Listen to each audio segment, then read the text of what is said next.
Uue liikmesriigi esindajana on mul väga hea meel, et Schengeni teise põlvkonna infosüsteem on valmimas. Probleem on aga selles, et infosüsteemi valmimine viibib. Kui veel juunikuus kinnitati ülemkogul, et kõik on korras ja tähtaeg ei muutu, siis 2 kuud hiljem oli pilt teine.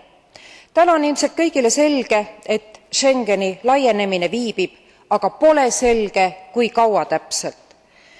Arvan, et kõigile osapooltele oleks parem, kui antakse aus vastus, millal toimub liitumine.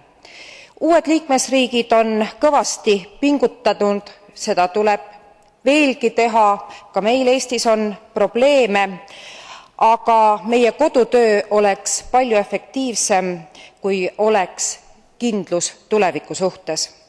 Küsimus pole ju mitte ainult liikumisvabaduses, vaid ka selles, et segane olukord toodab vastastikust umbusaldust. Kuidas kavatseb komisjon toimida antud olukorras ja millised saavad olema tähtajad? See on täna väga oluline küsimus. Aitäh!